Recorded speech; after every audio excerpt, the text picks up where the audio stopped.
상쾌한 아침 원주에서 출발합니다.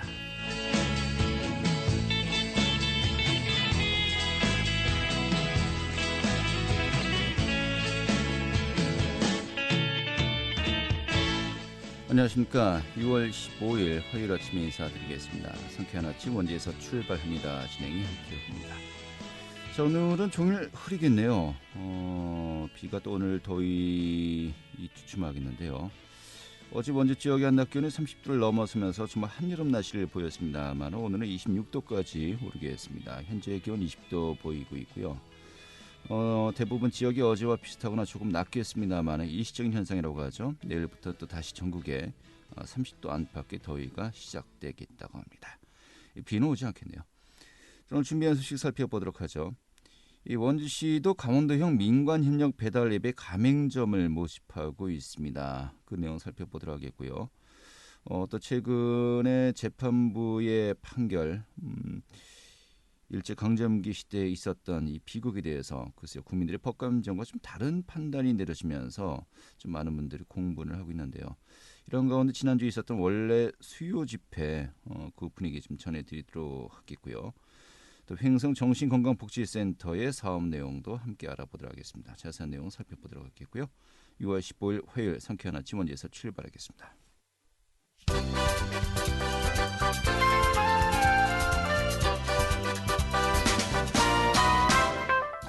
오늘의 주요 뉴스입니다. 어제 원주와 춘천, 강릉을 제외한 도내 15개 시군에서 사회적 거리 두기 개편안이 시범 적용되었습니다. 이번 시범 개편안은 7월 4일까지 3주간 적용되고 강원도는 시범 운영 후에 각 지역의 확진자가 눈에 띄게 감소할 경우 1, 2단계 적용 여부를 다시 판단하고 또 여름철 방역 대책을 보완해 나갈 예정이라고 전했습니다.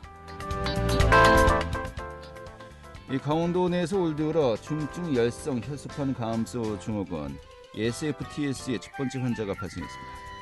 이 도는 지난 7일 근육통과 발열로 강원대학교 응급실을 찾았던 A 씨가 어제 SFTS 확진 판정을 받았다고 밝혔습니다. 도는 환자가 현재 격리병동에서 치료를 받고 있으며 지속적으로 환자의 관리와 또 감염병 감시를 강화하고 있다고 전했습니다. 이 강원 대표 문화재인 평창 조선 왕조실록과 의궤를 제자리에 돌려놓기 위한 범국민적인 차원의 환수운동이 본격화되고 있습니다. 평창군은 조선왕조실록 의궤 범도민 환수위원회가 16일 출범식을 열고 활동에 들어간다고 밝혔습니다. 환수위는 문화재 환수 성명서를 채택하고 또 발표 시기와 방법 등 구체적인 활동 계획도 논의할 예정이라고 전했습니다. 오늘의 주요 뉴스였습니다. 네, 소상공인들의 배달 수수료 부담의 경감 또 판로 지원을 위한 강원도형 민관협력 배달 앱의 가맹점을 원주시도 모집하고 있다고 하는데요. 오늘 그 내용 살펴보도록 하죠. 원주시 경제진흥과의 정지훈 주무관 연결하겠습니다. 주무관님. 네, 안녕하세요. 네, 반갑습니다. 자, 강원도형 배달 앱의 가맹점을 원주시도 이제 모집을 하고 있는데 먼저 그 강원도형 민관협력 배달 앱 좀 어떤 것인지 소개부터 해주시죠. 네. 이번에 출시된 배달앱은 강원도가 민관협력 방식으로 운영 중인 공공배달앱입니다. 네. 공식 명칭은 일단 식혀이고요. 코로나19로 배달 음식 수요가 크게 증가했는데 배달 외식 업종의 매출은 다소 증가했지만 그만큼 민간 배달의 미용 수수료가 늘어난 상황입니다. 그래서 배달 수수료 부담을 줄여드릴 방안이 없을까 고민한 끝에 도입된 사업이라고 봐주시면 좋겠습니다. 네, 배달앱 일단 시켜. 일단 제목이 확 눈에 들어오네요. 귀에 들어오네요. 일단 시키라고요. 네, 맞습니다. 이게 그 강원도 차원에서 개발한 것인데 일단 그 강원도 전체 한꺼번에 이번 적용되는 게 아니고 이미 다른 지역에서는 시범 사업을 시작되었었죠. 네, 속초 정선부터 시작해서 예. 순차적으로 적용이 되고 있습니다. 네, 이미 그 순차적으로 적용한 것은 뭐 어느 정도 성과가 있었다고 하던가요? 어떻습니까? 지금 강릉 동해 삼척 순으로 이제 상반기부터 시작을 했고요. 네. 상당히 호응이 좋습니다. 아, 그래요. 뭐 기존에 전국적으로 운영 중인 배달 앱들 많이 있지 않습니까? 그런데 기존의 배달 앱, 또 강원도형 배달 앱, 뭐 어떤 차이점들이 있는 겁니까? 네. 이번에 출시된 배달앱은 기존 민간 배달앱과는 달리 중개 수수료, 광고료, 가입비가 없습니다. 이 산무정책이라고 하는데요. 업주분들이 저렴하게 배달 서비스를 이용할 수 있는 점이 일단 가장 큰 차이점이고요. 네. 이 외에도 단골 기능, 예약과 픽업 기능 등 다양한 서비스를 제공할 예정입니다. 네, 그래요. 아무래도 가입비, 광고료, 중개 수수료 이런 것들이 발생하지 않으면 소상공인들의 부담도 대폭 완화되겠군요. 네, 맞습니다. 예. 아니 그런데 이게 강원도나 지자체에서 직접 운영하는 앱이 아니지 않습니까? 민간 업체가 운영하는 거 아닌가요? 네, 맞습니다. 그럼 이거 어떻게 운영한다는 거죠? 이런 네. 그 수익이 없으면요? 네. 일단 시켜는 강원도와 말씀하셨던 민간 협력사인데요. 코리아 센터가 협약을 맺고 추진하는 사업입니다. 예. 코리아 센터의 일종의 재능 기부로 운영되고 있다고 봐주시면 되는데요. 네. 강원도나 시에서 부담하는 거는 없고요. 네. 강원도와 지자체에서는 일단 시켜 홍보 비용하고 가맹점 모집 인원 등을 지원은 하고 있습니다. 네, 그래요. 자, 네. 그러면은 좀 다시 한번 이야기합니다만 그 업체에서는 어떻게 또 운영을 하는지 궁금하기도 한데 네네. 따로 나중에 그 운영 업체를 연결해서 저희가 또 이 부분도 여쭤봐야 되겠군요. 네, 맞습니다. 알겠습니다. 재능 일단은 기부가 맞습니다. 재능 기부요. 네. 일단 그러하지만은 여러 가지 또 지자체 차원에서 또 소비자 차원에서 시민들 자영업자 차원에서 좀 여러 가지 기존의 배달 앱보다는 이 장점들이 많이 있는 거 아니겠습니까? 이 부분들 좀 부각되고 있는 것 같기도 하고요. 이런 가운데 그 원주시도 가맹점 모집이 시작된 거죠? 네, 지난달 말부터 하고 있습니다. 예. 모집 기간 언제까지고요? 모집 방법은 어떻게 이루어지고 있습니까? 네, 모집은 지속적으로 하고 있고요. 그 우산동에 위치한 강원도 경제진흥원 2층에 지역 가입 센터를 마련해서 모집 중에 있습니다. 직접 방문하셔서 신청하실 수도 있고요. 네. 콜센터가 있어서 732-4240 4241로 전화 주시면 가입하실 수 있게 저희가 도와드리고 있습니다. 그리고 온라인을 통한 가입도 가능한데요. 그 시행사인 코리아 센터에서 전용 홈페이지를 만들어 놓은 게 있어요. 그래서 네. 포털 사이트에 원주 일단 시켜라고 검색을 하시면 전용 사이트에 접속하실 수가 있습니다. 예. 그리고 코리아 센터에서 콜센터도 운영하고 있는데요. 24시간 운영하고 있습니다. 그래서 1899-4242로 전화 주시면 언제든지 상담이 가능하십니다. 알겠습니다.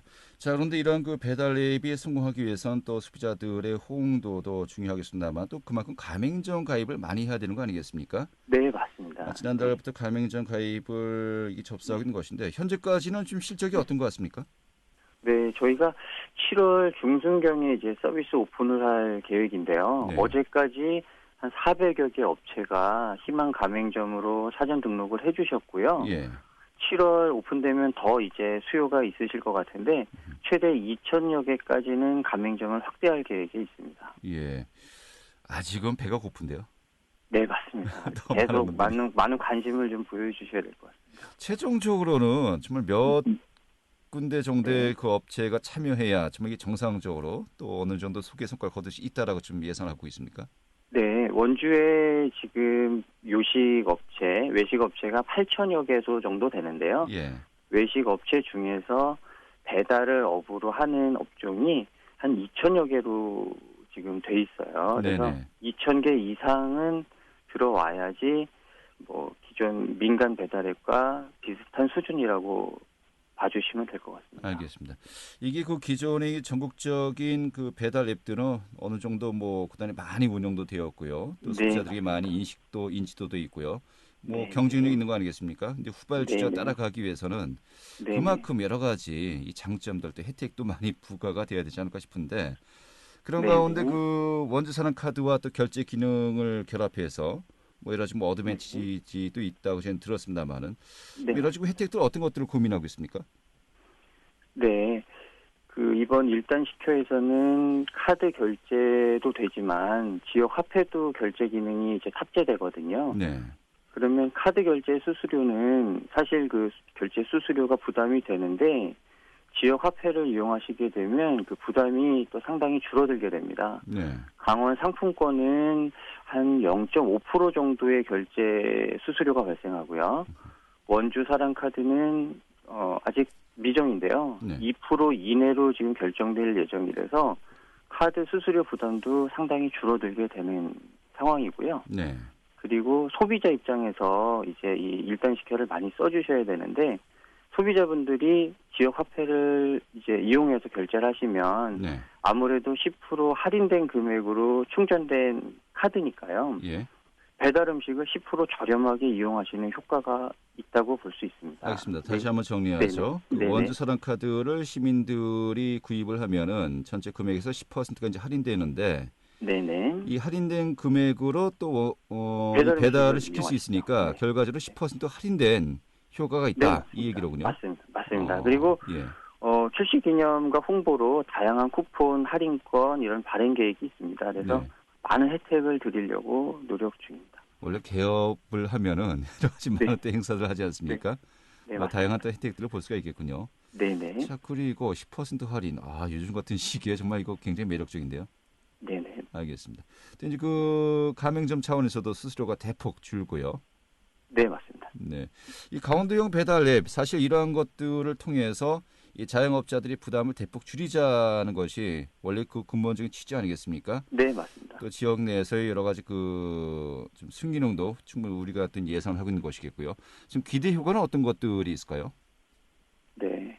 코로나19로 지금 소상공인 분들이 어느 때보다 힘든 시기를 보내고 계시는데요. 이 배달 앱을 통해서 경영 안정에 도움이 되시길 바라는 마음이고요. 그리고 이 높은 수수료나 가입비 때문에 민간 앱에조차 이제 가입을 못한 영세업체도 많이 있으세요. 그래서 이번 공공 배달 앱의 출시를 통해서 영세업체들도 가입을 통해서 새로운 판로 개척과 매출 증대의 기회가 되기를 바라는 마음입니다. 네, 알겠습니다. 이 다음 달부터라고 했는데요. 날짜가 정확하게 확정되지는 않았습니까? 네, 한 7월 20일경이라고 봐주시면 좋을 것 같습니다. 한 달 반 정도 남았군요. 네, 더 알겠습니다. 가맹점을 모집하고 이런 준비 기간이라고 봐주시면 되겠습니다. 예, 가맹점도 좀 많은 분들이 함께 참여하시고요. 또 소비자들도 네. 일단 이게 기억을 해 두고 있어야 될 것 같습니다. 네, 알겠습니다. 오늘 이렇게 정리하죠. 잘 들었습니다. 네, 감사합니다. 네, 원주시 경제진흥과의 정지훈 주무관이었습니다.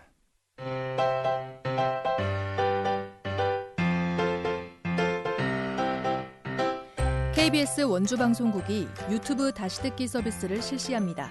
매일 아침 강원 영서남부권의 뉴스와 정보를 전해드리는 상쾌한 아침 원주에서 출발합니다는 KBS 원주라디오 유튜브 채널을 통해 다시 들을 수 있습니다.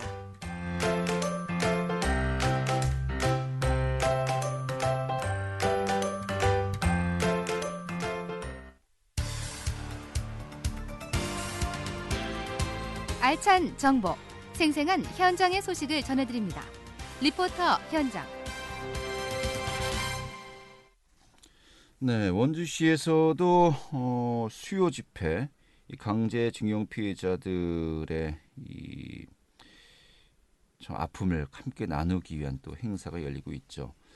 지난주에도 역시 이제 이 행사가 열렸었습니다만은 그런데 그 이전에 최근에 그 위안부 또 강제징용에 대한 판결이 지금 이어지고 있습니다만은 소위 우리 그 국민들의 법감정, 정서 그리고 좀 역사적인 판단에 대해서 좀 뭐 다른 시각의 또 판결이 내려지면서 좀 많은 분들이 공분을 하기도 했었습니다만은 좀 지난주 수요일에 있었던 이 행사 분위기 어땠는지 오늘 좀 전해드리도록 하겠습니다.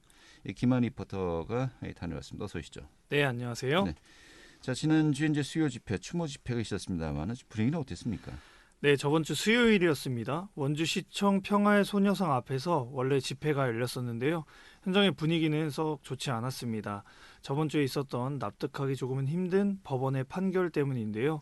일제강점기 때 일본 강제징용 피해자들이 일본 기업에 대해서 손해배상 청구를 했습니다. 그런데 이를 서울중앙지법 민사 34부의 한 판사가 아예 각하를 해버린 것입니다. 이는 2018년도에 있었던 대법원의 전원합의체 판결을 정반대로 뒤집은 것인데요. 여기서 각하는 소송이나 청구 요건을 갖추지 못했을 때 본안에 대한 심의 없이 재판을 끝내는 것을 말합니다. 이 판사는 강제징용 피해자들의 위자료 청구권을 인정한 대법원의 선고는 단지 국내법적인 해석에 불과하다라고 비판하기까지 했습니다. 또 전원합의 판결이라는 국제법적 사정만으로는 국제법상의 조약인 청구권 협정에 반하는 강제징용 피해자들의 소송을 받아들일 수 없다는 뜻으로 각하를 한 것이라고 합니다. 이번 판결에 대해서 재판부는 국민의 안전을 보장해주는 최후의 보루인 사법부의 헌법상의 안전보장을 훼손하고 사법신뢰의 추락으로 헌법 질서 유지를 침해할 가능성이 있다고 했는데요. 원주시민연대 김선경 대표와 원주시의회 신재섭 의원의 목소리 들어보도록 하겠습니다. 우리 국민은 누가 지켜주냐, 국가가 왜 필요한가를 새삼 느끼게 되었다. 대단한 실망이고 결국은 국민의 인권을 지켜주는 최후의 보루가 재판부거든요. 하지만 엊그제 재판부의 판결은 대단히 유감이고 정의롭지 못한 판결을 내려서 다시 상처를 줬다. 철저한 반성이 필요하지 않냐. 역사적인 고찰이 필요하다. 이런 말씀을 드리고자 합니다. 독일은 전 세계에 사과를 하고 용서를 구하고 사죄를 했습니다. 그러나 일본은 사죄는커녕 아직도 그들의 만행을 숨기고 지금까지도 침략 야욕을 드러내고 있는 것 같습니다. 우리 대한민국은 우리 국민을 위해서 존재하는 것입니다. 우리 국민들이 억울한 심정을 사법부가 해결하지 못하면 우리의 사법부는 존재의 근거가 없다. 저는 이렇게 생각하고 마땅히 다시 재판을 해야 된다. 이렇게 생각을 합니다. 네, 이런 당사자들의 아픔에 비해서 일본 측은 계속해서 이 박정희 정권 시대에 있었던 한일 청구권 협정, 이 협정에 따라서 개인적인 청구는 불가능하다라는 것이 일본 측의 입장 아니었습니까? 그런데 이번 이 판결을 보면은 그 일본 측의 입장이 그대로 반영되었다라는 또 비판을 받고 있는 것 같고요. 또 문제는 일제 강점기 시대의 한일 합병이 이 국제법적으로 별 문제가 없다라는 어떤 그 인식까지도 이 판결문에 담겨져 있으면서 좀 많은 분들이 오해했었습니다만, 자 그런데 문제는 이번 판결만이 아니고요. 좀 재판부가 좀 반복적으로 이런 국민들의 법 강정에 반하는 판결이 좀 계속해서 반복되고 있는 것 같아요. 네, 이번 강제징용 판결 이전에 4월에는 위안부 피해자들을 상대로 한 손해배상 청구가 있었는데요. 그때도 서울중앙지법 민사 15부의 한 부장판사가 각하 판결을 내렸던 적이 있었습니다. 이 판결 또한 올해 1월 달에 위안부 피해자들의 승소 판결이 내려지고 일본 정부가 각각 1억 원을 지급해야 한다는 전임 재판부의 판결과 정반대의 판결인 것입니다. 1월 달에 위안부 피해자들의 승소 판결이 있었을 때에도 민사 34부에 그 전에 말씀드렸던 그 부장판사는 네, 김영호 부장판사요. 네, 일본 정부가 부담할 소송 비용은 없다면서 가진 직권으로 이를 뒤집었던 적이 있었습니다. 또 김영호 부장판사는 지난 3월 재판부가 국제법상 국가 면제 논리를 무릅쓰고 위안부 피해자들에 대해서 승소 판결을 했었는데요. 이 사건에 대해서도 소송비용 강제 집행은 국제법 위반이라는 취지의 추가 결정을 하기도 했었습니다.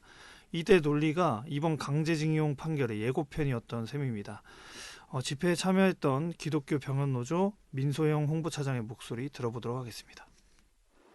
여기 위안부 원래 수료 집회에 참여하게 돼서 오랜만에 참석한 만큼 무슨 어떤 상황 바뀐 내용들이 있고 무슨 일이 있었나, 사실 크게 달라지거나 한 거 없이 일본의 태도도 그대로였던 그런 모습들이 보니까 좀 암울하기도 하고 속상하더라고요. 그래도 저희가 이렇게 모여서 함께 그런 역사 왜곡에 대해서 바르게 인식할 수 있도록 저희 목소리를 내고 있습니다. 그래서 저희 시민들이나 많은 사람들이 이렇게 잘못된 역사에 대해서 많이 자료도 찾아보고 뉴스에도 관심을 가져주시고 이런 모임에도 함께 하면서 바른 역사 인식을 가질 수 있도록 많은 관심을 가져주시면 좋을 것 같습니다.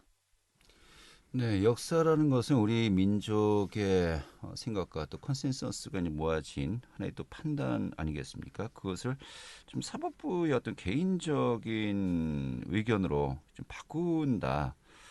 좀 쉽게 좀 이해하기 힘든 좀 상황이 벌어지는 것 같기도 하고요. 아무튼 이런 수요 집회도 계속 열리고 있습니다만은 우리 시민들, 국민들 계속해서 좀 관심 필요할 것 같습니다. 네, 맞습니다. 위안부 피해자 할머니들이 6년 전에는 55명이 계셨었다고 하는데요. 지금은 12명의 할머니만 남아있다고 하십니다. 일본은 사과할 수 있는 기회가 얼마 남지 않았음을 기억해야겠고요. 매달 둘째 주 수요일에 원주시청 앞 평화의 소녀상 앞에서 원래 집회가 있으니까요. 시민들의 많은 관심과 참여도 필요할 것 같습니다. 네, 이런 가운데 현재 G7 정상회의가 열렸었죠. 거기에서 또 한일 약식 정상회담이 약속돼 있었습니다만은 또 일본 측에서는 뭐 동해에서 뭐 군사훈련을 한다고 했나요? 뭐 그 핑계로 또 이제 정상회담이 취소되었다고 하는데 글쎄요, 좀 관계 진전에 대한 또 기대도 별로 없는 것 같기도 하고요. 아무튼 이 부분 좀 한일 관계가 또 맞물려서 우리가 또 계속해서 바라볼 좀 사안이 아닌가 싶습니다. 네, 오늘 이렇게 정리하죠. 잘 되었습니다. 네, 감사합니다. 네, 김한 리포터였습니다.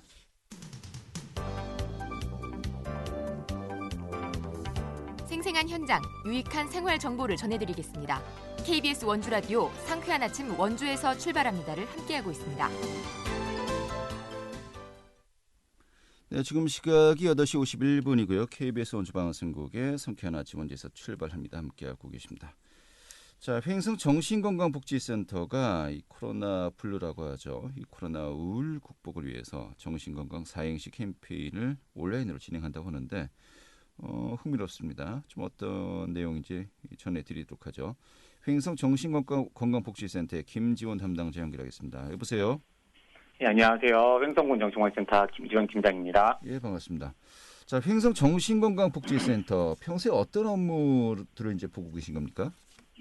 예, 횡성군 정신건강복지센터는 정신장애가 있으신 분들과 또 지역사회에 계신 시민분들의 정신건강을 위해 근무하고 있는 기관입니다. 네, 그래요.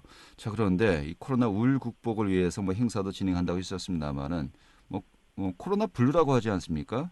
뭐 네, 평소보다 외출도 자제하시고 또 이제 뭐 사회 관계도 좀 소원해진다 하면서 좀 많은 분들이 우울감을 느끼고 있다라고 하던데 실제로 그런 것들이 많이 좀 체감할 수 있습니까?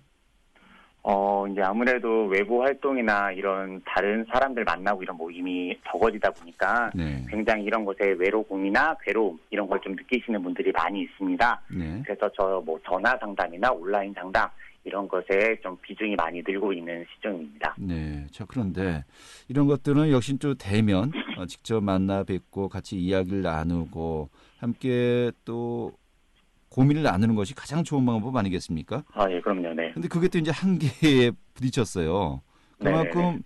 이 기관 내에서도 좀 많은 어려움들이 있을 것 같은데 어떻습니까? 아무래도 이제 그렇게 직접 만나 뵙고 또 표정이나 그런 부분에서 또 대상자분들에게 느껴지는 그런 게 조금 있어야 되는데 네. 저희 또한 역시 또 많은 감염병 염려로 인해서 많이 만나 뵙지 못하고 있습니다. 네. 네, 그래서 그런 부분에 의해서 저희가 만나는 대상자분들에게 항상 조금 이제 사용할 수 있는 방법이나 조금 이제 가볍게 좀 사용할 수 있는 스트레스 해소 방법 이런 걸 좀 같이 해서 그런 부분을 조금 줄이도록 노력하고 있습니다. 알겠습니다. 자, 그런 또 고민의 일환으로 이번 행사가 진행되는 것 같은데 정신건강 사행시 캠페인이요.